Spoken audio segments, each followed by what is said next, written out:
So, welcome with Let's Talk Business with Laura Nowlin and Dr. Cobian. Dr. Cobian, how are you doing today? I'm happy. Yes, definitely happy. Yeah, I'm excited about this new show because, as always, we will learn so much today.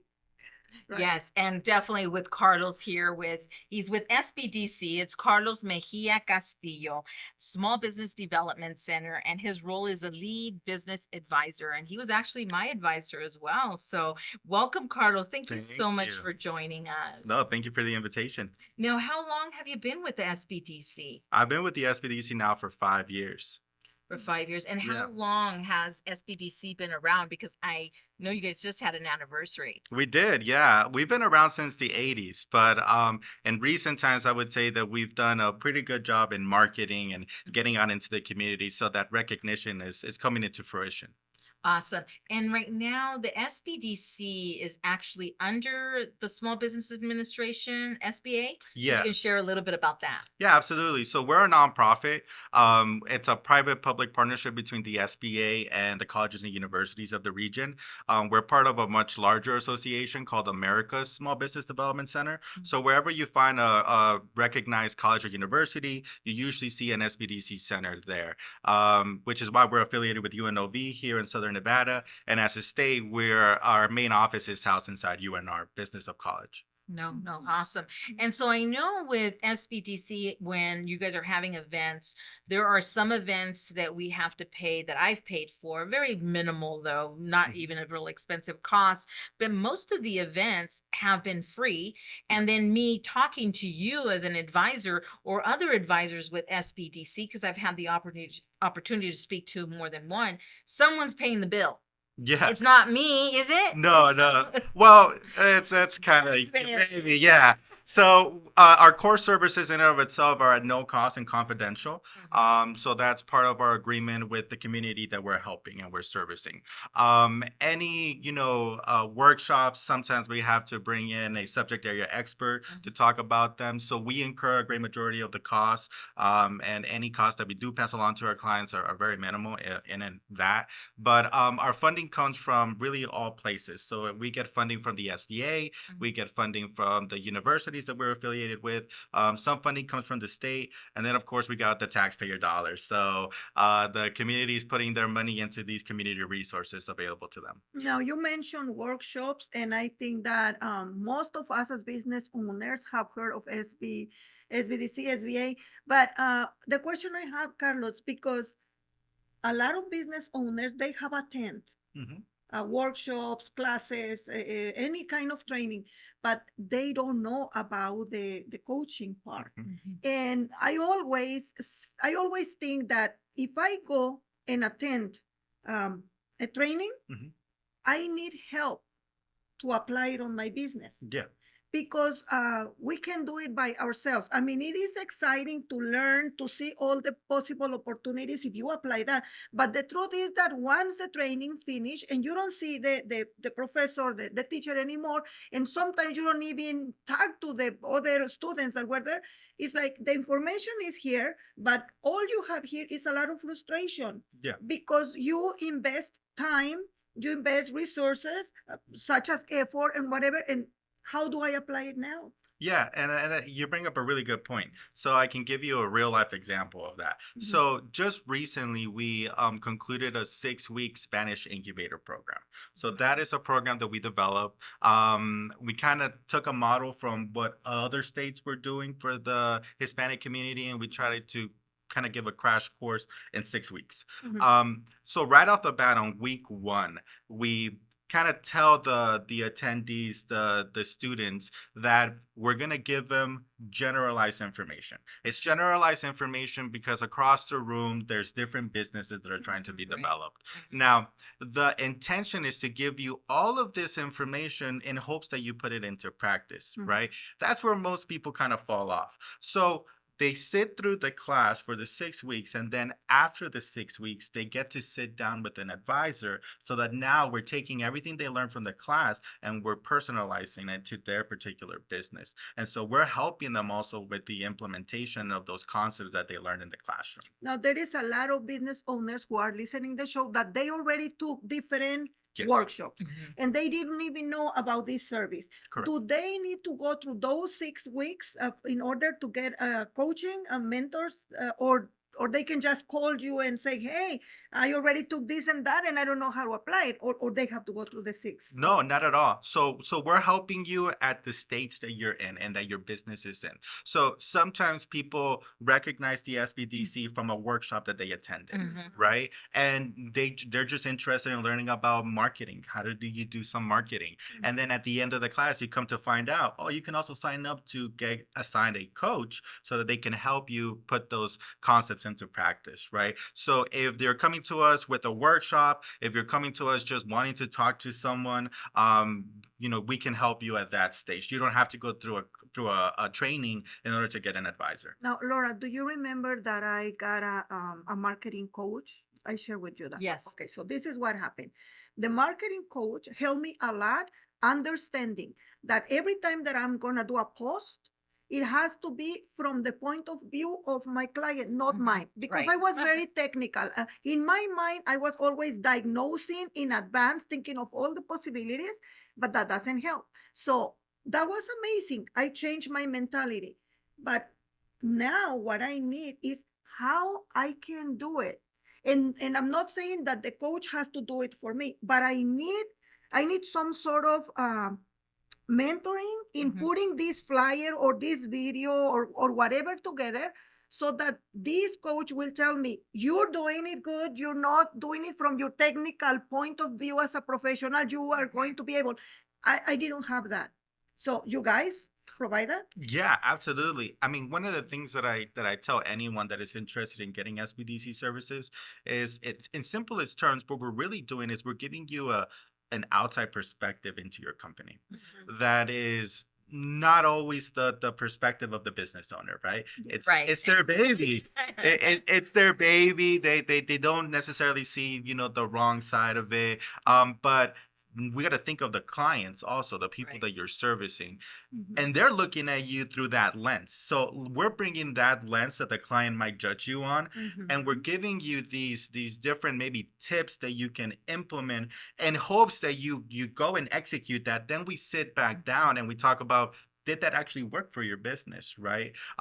But we also kind of help you do some due diligence. So if you're in an industry that is competitive, Mhm. why replicate the wheel? Why don't we Right. go out into the market? Why don't we see what's working for some companies, and not copy it, but let's try to find a way to tailor it to your particular business, and then let's see if it works. Most times people don't do that. They don't seek into the market to see what their competition is doing. That's an error that a lot of business owners make, but there's a lot wealth of information you can find Is that there. a market analysis? It could be, yeah. So part of a market analysis is going deep into, like, who's your clients, and that's one of the things. That's how we start off with most businesses. You have an idea as to what your business does, but do you understand who are the people, who are the stakeholders that you're interacting with at all times? So we really have them sit down and tell me what your business really does, and that's where we come to this realization that there's narrow-minded perspective of, I think my business is here. It turns out it has the capability to go all the way here. Let's just work into adding a few things. So Laura, I'm sorry, No, just it's okay. so when I came to this city, the first thing I did, and I'm not gonna say names, I went and looked for help. This person told me, first you need to do a market analysis. Mhm. For me, that was the first time that I heard that word. Okay, so I said, oh, okay, how do I do that? Mhm. This person said, we do that, but there are so many people in front of you that I have no idea if we will be able to help you. For someone who doesn't know about business, who comes to the city, that's a wah, wah, wah. So it was a wah, wah, wah for me. So now that I had the opportunity to attend several trainings with you together in different places, Mhm. now I see that maybe there is a way for us as business owners not to do a professional market analysis, but at least to identify what's out there. There has to be an easy way. Do you guys guide us, teach us? Yes, Okay. absolutely. No more So wah-wah. So one of the things that we do, and this is where the affiliation with the universities come into play. So we have access to databases that the research faculty have at the universities. So if someone needed to get a like an industry report on the food and beverage industry, let's say, because they want to start a restaurant or a food truck, we can facilitate that information for them. If they wanted to maybe pinpoint a geographical area. I'm interested in putting a business in this location, and I want to look at the zip codes around to see who lives there. That's going to be my immediate market. We can facilitate that information for them. Within our affiliation with the university, we also have an internship program.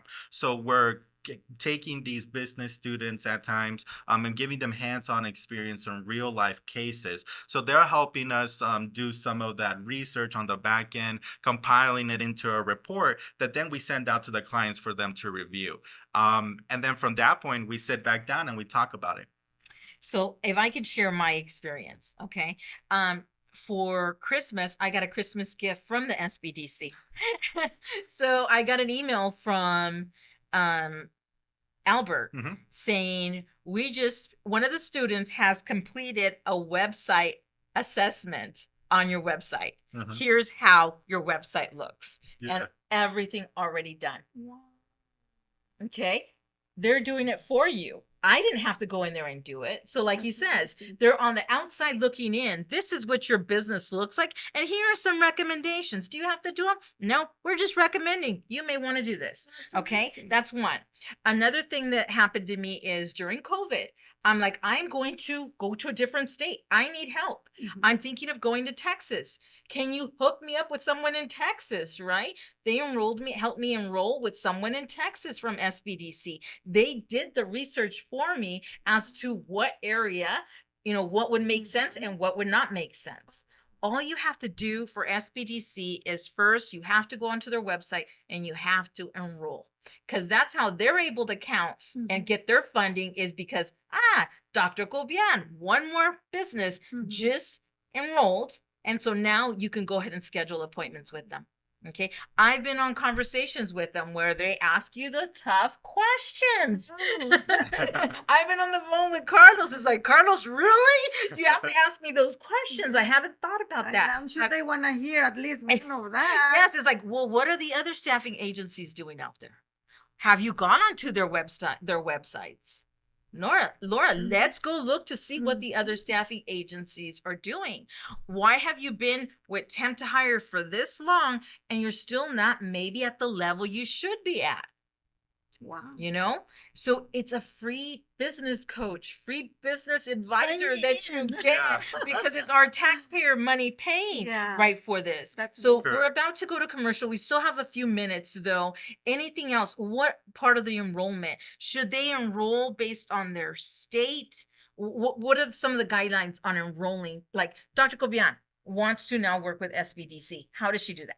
Yeah, so here locally in the state of Nevada, we have a website, nevadasbdc.org. So S for Sam, B for Baker, D for David, C for Charlie.org. When you go in there, you're going to see a red button. It's bright red. It says request advising. We did it like that intentionally, right?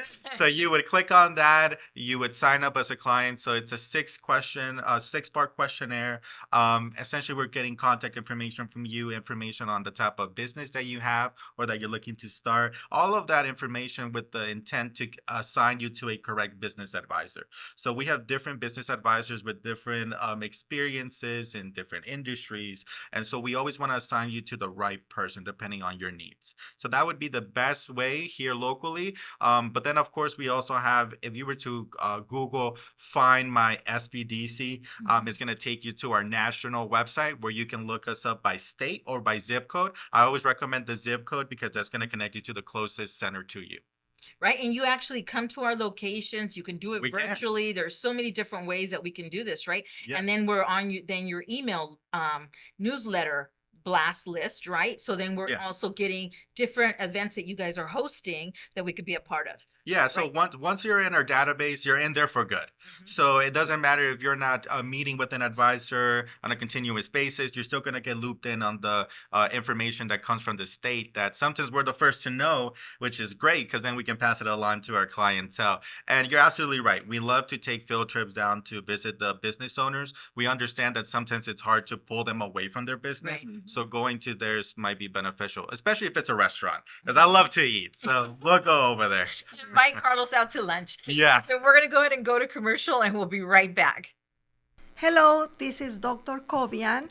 I am a naturopath or a doctor in natural medicine, a holistic practitioner, and I specialize in uncovering the root causes of your symptoms of health problems. How do I do that? Well, I use the electromagnetic resonance technology, same thing that CAT scan and MRI uses in the hospital. And once I know what's the root cause, through natural solutions such as teas, soups, smoothies, I'll give you the recipes for you to empower your own body's healing mechanisms so that you will heal or prevent any future health problems. You can reach me out here in Las Vegas. My number is 702-365-8000, or you can look for Balance, Salud y Vida. I have a website, I have social media, but 702-365-8000 is the best way to reach out to me. I will help you better your health, prevent any illness, increase your energy levels, reduce inflammation, pain. You will feel amazing. It will be a pleasure to serve you. Introducing See Us Now Staffing, led by yours truly, Laura Nowlin. As the founder and president, I bring over 17 years of expertise in sourcing for talent, building winning teams of professionals, marketing, and workforce development. At See Us Now Staffing, we're not just a staffing agency. We're your strategic partner in building a winning team of professionals for your business. My passion for community service extends to connecting entrepreneurs with local resources. Recognized by the Small Business Administration as the 2022 Nevada Family-Owned Business of the Year, we're not just changing the workforce landscape, we're defining it. Well, welcome back to Let's Talk Business with Laura Nowlin and Dr. Kovian. And here we are with Carlos with SBDC, giving us some great information. And I want us to talk a little bit about the events, events that maybe might be coming up. Yeah. What should we be attending? Yeah, so right now we have a really awesome workshop series that we've been putting out for a few editions now. Okay. On April 24th, we're gonna launch our Construction 1.0 workshop series. So that is a collaboration with the Nevada Contractors Board. So essentially what we're doing is we're helping people navigate that licensing process. Mhm. So people that are out in the trade, maybe they want to become independent, they want to Mhm. start their own company. Some people, realistically speaking, they're already performing the job without a license, but we're helping them so that they can be licensed altogether. We also have a follow-up session, which is Thursday, April 25, so they're kind of back to back. Okay. That's a Construction 2.0 class. So that is for people that have already become contractors. How do you find contracting opportunities, right? How do you connect with the procurement departments of the different municipalities and jurisdictions? So we're connecting them with these really important people that they should have in their pocketbook. So those are two that we have coming up that are phenomenal for anyone that's in the construction trade or wants to become a contractor. And then we also have our continuous class that we offer, which is called Start Smart. Start Smart is pretty much for people that are looking to start a business and maybe they don't have much business acumen. So we're helping them with the fundamentals of developing a business plan. That's more of what that class is focused on, and also giving them licensing information as well so they can take that with them. Now, the first two trainings on construction, Yeah. Are those offered in Spanish too? So I'm so glad that you mentioned that. So the class in and of itself, the presenters are presenting in English.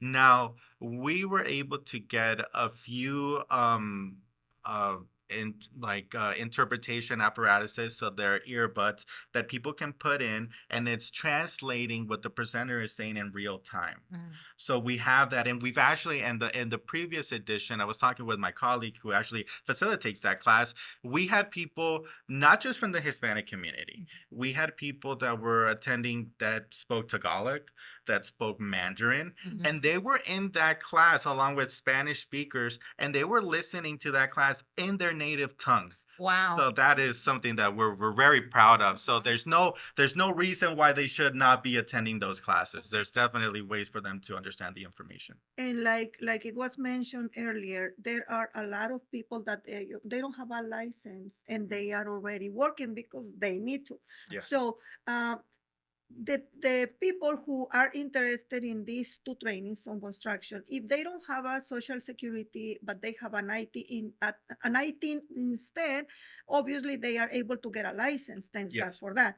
And there will be no problem if they attend the training because they don't have a social security. That is correct. Yes, and that's actually something that I wanted to touch on as well. So even though we're a nonprofit, we're also considered a federal resource, a state resource, and for our community, that might be a little scary, Mhm. right? So whenever I talk to someone, and I'm like, I'm part of the government, I'm a nonprofit, I'm trying to help you for free. It's like, what's the catch? Yeah. So that's where the confidentiality side of our services come into play. So someone that's navigating, let's say, the immigration hurdles, right? Mhm. They have an ITIN, they're trying to adjust their status, or maybe they don't have a status yet.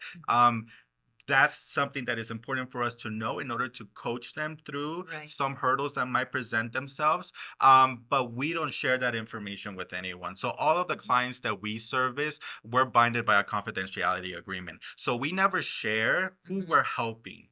So we don't share their names with anyone, not even with the SBA, who's the regulatory agency that Right. oversees us. But all of that information allows us to better coach them. So it's a relationship based off confidence more than anything, so that they can open up and share their stories, because that's ultimately part of their business venture too. Mhm. Now, when people fill out the application, if we can call it like that, to be part of that training or something, usually what it asks is how much is your company doing Mhm. at this time. But I know business owners who they really need help in administration, in financing, because they haven't paid taxes, because they don't even Mhm. know how to do that. So is this because these people can't tell how much they are making, and because that's a red star that it must answer, uh, how can that be handled so that they can be part of the training? Yeah. So, we try to, as much as we can, we try to kind of take those questions out, but they will present themselves every now and then. And essentially, what we do is we kind of base it on what the client tells us. Mhm. So if you're telling us that you're making, let's say, $100,000 a year, we're gonna take that. Eventually, you're gonna sit down with an advisor, and we're gonna be looking at your books, right? We're gonna sit down with you, and we're gonna look into: do you have a balance sheet? Do you have a profit and loss statement?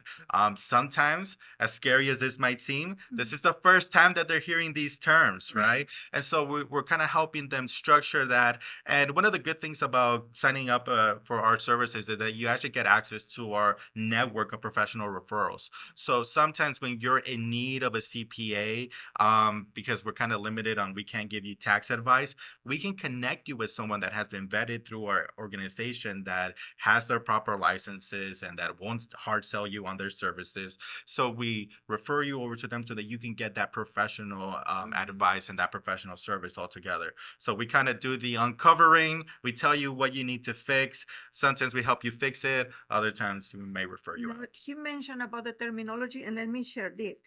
Uh, you think in English, even you are Hispanic. I Yes. think in Spanish, Mhm. okay? Most of these applications, they are in English, Yeah. and they should be in English. That's good. But for people like me who translate, there is one question where it says, you are a citizen of the United States. It is a big difference when it says you are a legal citizen of the United States. You see the difference? Yes, One yes. word.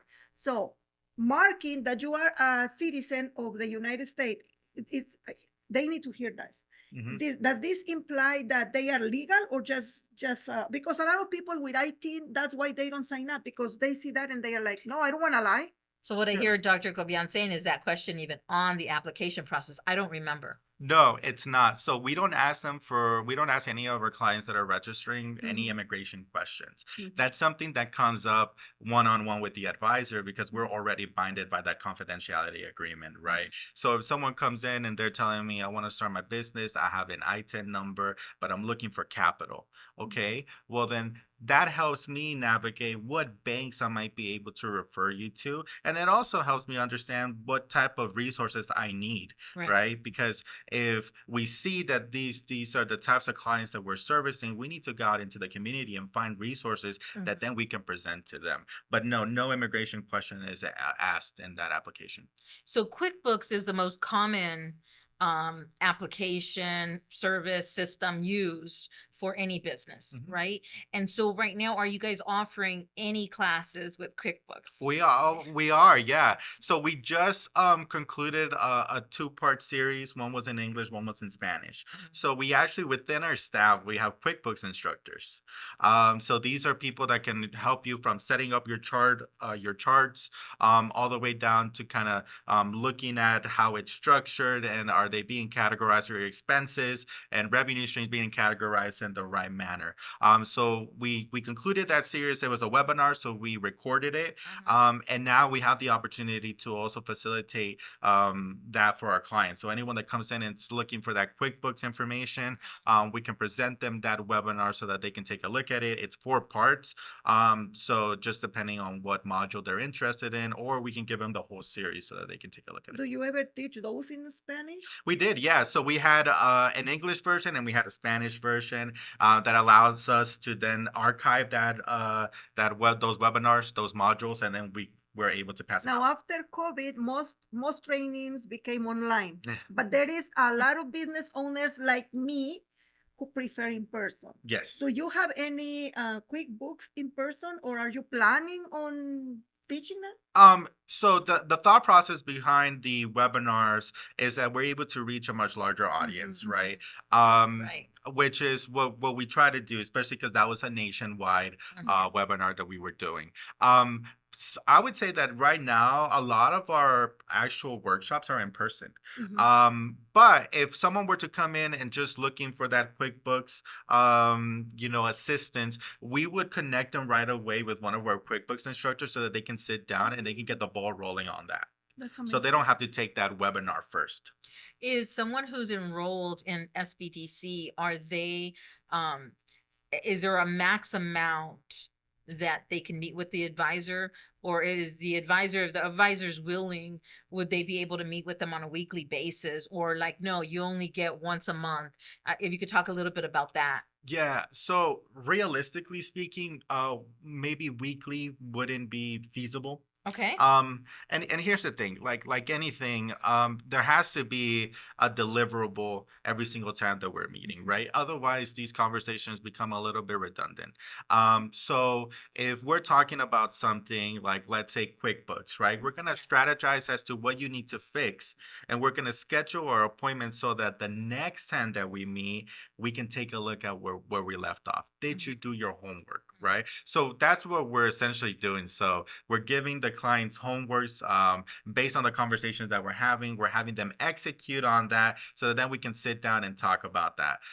Now, there are some clients that kind of come and go. They just need the piece of information that they need at that given time. Right. And then we don't hear from them until the next time, right? Or until you send us a Christmas present. Yeah, or until that. Amazing what you share. And sometimes too, like we get information that comes in our radar that I'm like, oh, this would be perfect for Laura. So here I am sending you an email or giving you a call. So sometimes that happens. And that's one of the good things about the relationships that we have with our clients is that we get to know them at a personal basis too. We understand where their pain points are for the company. And so that helps us in facilitating information to them. Right. Another thing that I've seen, that you'll actually even make a warm introduction to other companies Yes. along the process as well. Like if you see that someone can use a staffing agency and you know of a staffing agency, then you'll say, hey, is it okay if I give you a warm introduction to such and such company? I really like that. That's because that is a large network.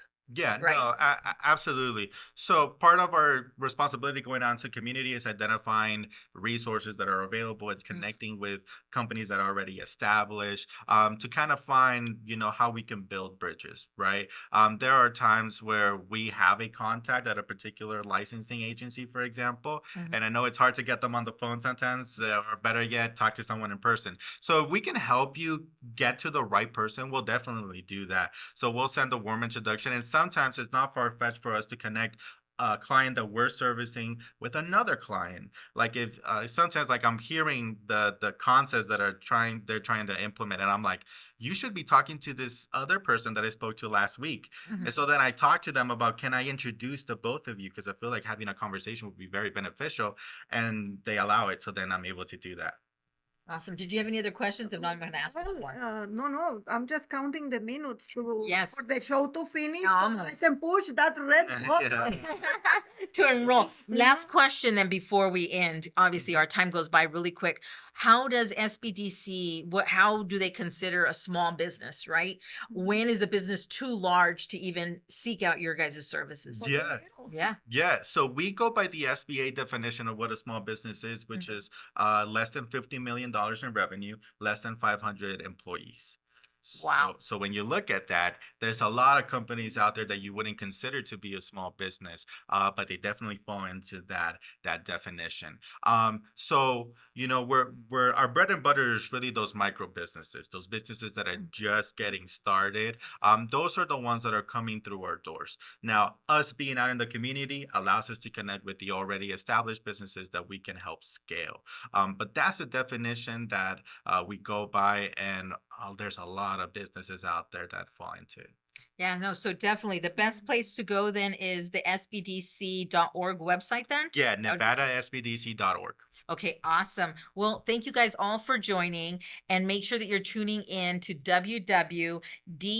www.dbtv.com. That's where you can catch every single one of our shows, also on Roku and on my website, See Us Now Staffing, in our social media, and also, Balance, salud y vida.